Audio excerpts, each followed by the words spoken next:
మన దగ్గర ప్లాట్ కొన్న వాళ్ళందరూ మన కాటేజెస్ లో సకుటుంబంగా బస్ చేయవచ్చు. తెలుసు కదా, మన దగ్గర మద్యపానం ధూమపానం నిషేధం. డబుల్ బెనిఫిట్ ఆఫర్ తో సిర్లసీమ 2. కరువును కాంగ్రెస్ ప్రభుత్వమే తెచ్చిందన్నారు మాజీ సీఎం. ఈ వ్యాఖ్యలకు deputy CM Bhatti Vikramarka counter ఇచ్చారు. వర్షాలు ఎప్పుడొస్తాయో కూడా కేసీఆర్ కు తెలీదా అంటూ ప్రశ్నించారు. గత జూన్ మాసంలో ఎవరు అధికారంలో ఉన్నారని నిలదీశారు.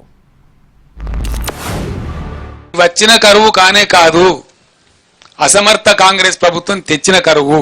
ఇలా ఈ పంటలు ఎండడానికి కారణం మీరు, కరెంటు లో వోల్టేజ్ సప్లై చేయడానికి కారణం మీరు.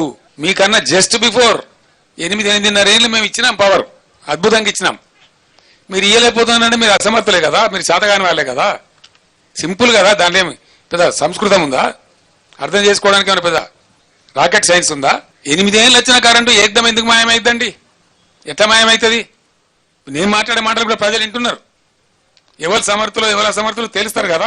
మళ్ళీ కరువు వచ్చిందంటూ వీడు రాగానే వర్షాలు పడట్లేదు. వర్షాలు ఎప్పుడు పడతాయండి? వర్షాలు పడేది జూన్ మాసంలో, ఋతుపవనాలు వస్తాయి జూన్ మాసంలో కదా పడేది. జూన్ మాసంలో పాలనలో ఉన్నది 2023-24 తమరే కదా. వానాకాలంలో మీరే ఉన్నారు అధికారంలో. మీ పుణ్యమా అంటూనే సరిగ్గా పడలేదు నీళ్ళు. పడ్డ నీళ్ళైనా సరిగ్గా ఒడిసి పట్టుకున్నాం అంటే వాటిని కూడా ఒడిసి పట్టుకోవాలి, గాలికి వదిలేసి.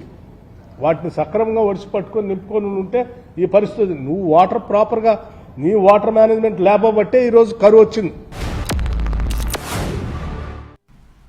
చిల్లర డ్రామా కోసం కాళేశ్వరం నీటిని వదిలేశారని మాజీ సీఎం కేసీఆర్ విమర్శించారు. ఈ వ్యాఖ్యలకు deputy CM Bhatti Vikramarka counter ఇచ్చారు. ప్రపంచానికి అద్భుతమని చెప్పిన ప్రాజెక్టు ఎలా కూలిపోతుందని ప్రశ్నించారు.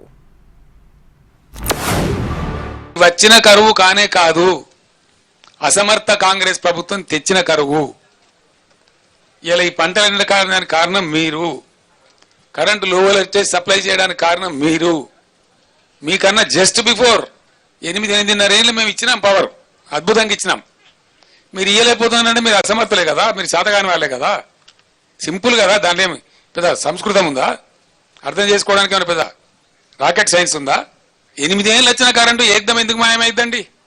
ఎట్లా మాయమవుతుంది? నేను మాట్లాడే మాటలు కూడా ప్రజలు వింటున్నారు. ఎవరు సమర్థులు ఎవరు అసమర్థులు తెలుస్తారు కదా. మళ్ళీ కరువు వచ్చిందంటూ వీడు రాగానే వర్షాలు పడట్లేదు. వర్షాలు ఎప్పుడు పడతాయండి? వర్షాలు పడేది జూన్ మాసంలో, ఋతుపవనాలు వస్తాయి జూన్ మాసంలో కదా పడేది. ఎవరున్నారు జూన్ మాసంలో? జూన్ మాసంలో పాలనలో ఉన్నది 2023-24 తమరే కదా. గత సంవత్సరం ఇప్పుడు మనం ఎన్నికలు జరిగింది చలికాలంలో జరిగింది. వానాకాలంలో మీరే ఉన్నారు అధికారంలో. మీ పుణ్యమా అంటూనే సరిగ్గా పడలేదు నీళ్ళు. పడ్డ నీళ్ళైనా సరిగ్గా ఒడిసి పట్టుకున్నాం అంటే వాటిని కూడా ఒడిసి పట్టుకోవాలి, గాలికి వదిలేసి. వాటిని సక్రమంగా ఒడిసి పట్టుకొని నింపుకొని ఉంటే ఈ పరిస్థితి. నువ్వు వాటర్ ప్రాపర్గా నీ వాటర్ మేనేజ్మెంట్ లేకపోబట్టే ఈరోజు కరువు వచ్చింది.